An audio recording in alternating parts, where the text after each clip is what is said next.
Hello everyone, welcome back to my farmhouse sewing and quilting studio. I'm Marnay, and today I would like to take you on a quilting journey of my humble beginnings. So today I would like to tell you a little bit about the quilt behind me. This is a log cabin quilt top that I had built back in the end of 2012 to 2013. It is very scrappy. I have gotten the idea to build this quilt out of a quilting magazine, and I decided to put it together. I was a beginner. I didn't have much. I started off on a dining room table with one sewing machine, a rotary mat, and a rotary cutter. I cut every little piece that is in this quilt top. And believe me, there are a lot. There are 144 blocks in this quilt top, and it measures about 60 by 60. Not knowing much back then, I can't say that my seam allowances were perfect or that my bias, there was a lot of little stretching and things, so it's not really perfect, but it does lay very nice. I have had this quilt top stored for quite some time, for the past 10 years, and it's done a lot of traveling with me. Well, I pulled it out today because it was unfinished. All the rows were there. I had 3 separate rows, so I decided to sew it together. And believe me, this thing even smells like grandma's attic from being stored. But I'm really excited to pull it out and possibly get it finished up and get it quilted. My back, I must have been a very good presser because the back is very nice and very flat. So I'm kind of impressed with my old self, because this feels like it came out of another life. I just have kept it stored and just never finished it. So when I do get this to the quilter, I think I'm going to put a very dense pattern on it, because there is a lot of little seams that I don't think are, I'm afraid of it coming apart. I did find a couple little spots where I might have to put a little applique over it because the seams didn't, I could see a little hole here, and I really just don't want to fuss with it. I think I'd just rather put a little applique on it. But this is really something special to me, and I wanted to take you all on this little journey. But what I would really like to do is show you how I've built this block. I have lots of little pieces that I save, because I save every little piece of fabric right down to 1 inch. And I have a whole little tote full of 1-inch strips, and I really would like to do another quilt like this, but instead of it being humble beginnings, I would like to do new beginnings. So if you would like to come over to my sewing desk with me, I will show you how to build this block and to put the blocks together. So see you over there. Okay, my friends, I have been like a mad little scientist over here in my corner, trying to get this set up to show you on how to make the scrappy 4-patch log cabin quilt block. That is the name of this quilt block.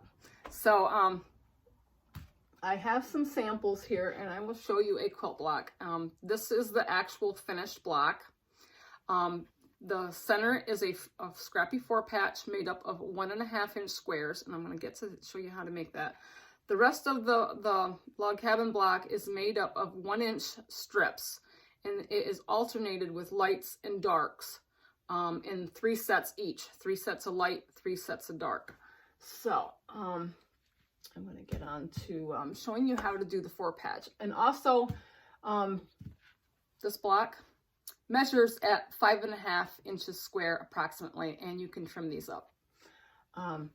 My last quilt that I just showed you, the one that took me forever, those I did not trim up square. I just sewed them together. So it's amazing that it turned out as great as it did. But I'm going to get on and show you how to make the scrappy 4-patch. So I have a little bin here of 1.5-inch strips. I save everything.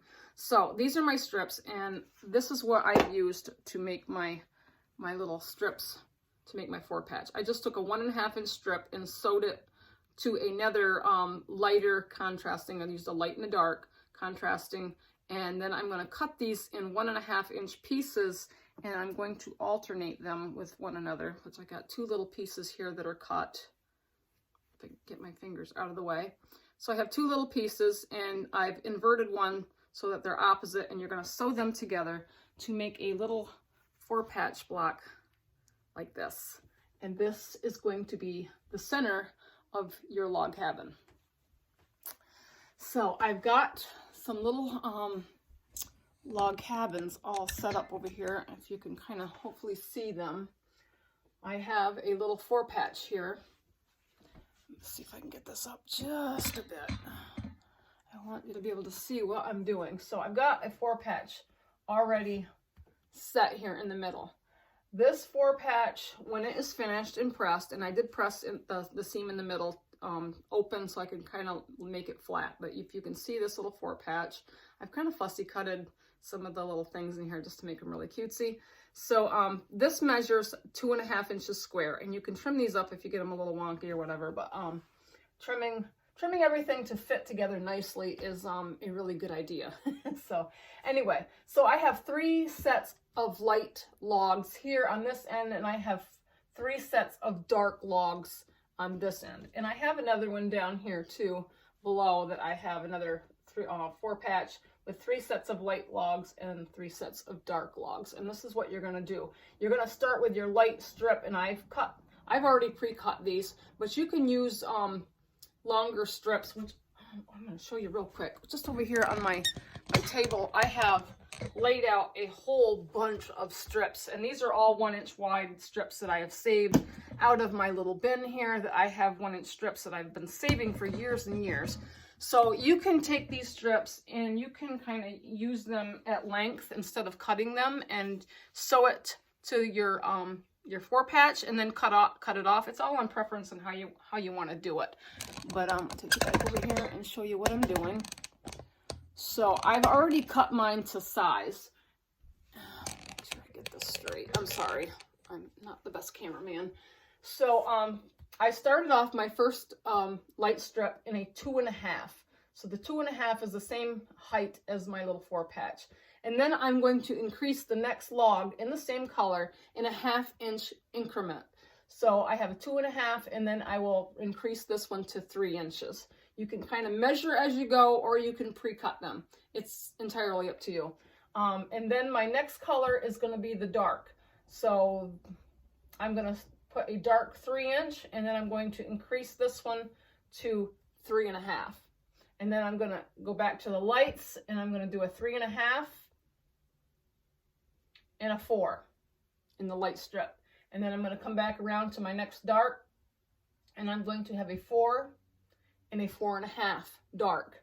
And then my last light strip is going to be 4.5 and 5 inches. And then my last logs that I'll put on are the dark ones, which is going to be 5 inches and a 5.5. And then you are going to get one of these little blocks. And there is a lot of pressing required in these because you are putting down a lot of layers on these blocks. As you can see on some of these that I've done. Here, let's try this one. Here's another one up close. You can just see that they're very colorful. Some of them I try to coordinate my colors in, others not so much, because when you put these together, they are just so colorful and so beautiful, and they just create an amazing effect when you put them together. And that's going to be the next step on putting these together, is when you want that light and dark effect. It is all on how you put these blocks together. So you're going to take these blocks, and when you put them together, to make the 60 by 60 quilt, you are going to need 144 of these blocks to make a 60 by 60. And as I said, all of your logs are 1-inch wide. This is a very small piecing thing, but I'm very much a piecer, and I think that's why I wanted to create that quilt, because I am a natural born piecer. But it is an amazing effect. It is little pieces of scrap, but the effect is just incredible. So anyway, what you're going to need is you're going to put your 4 blocks together. And my first block that I did here, I put all of the lights to the middle and the dark corners on the outside.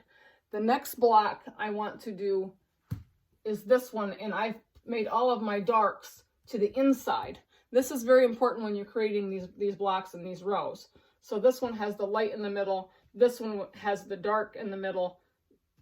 The next one has the light. So you would probably go down in one row, and then I would start another row. And how many did I put in a row? 144.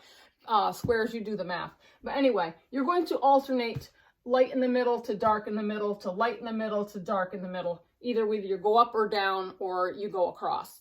And when you put them together, which I have already put these 4 blocks together, and I will show you the back. Everything is nicely pressed.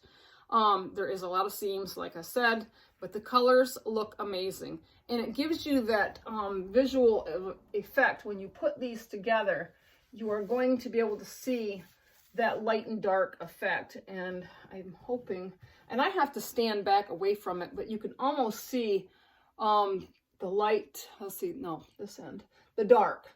You can see the dark. If you follow my hand, you'll see the dark come right down.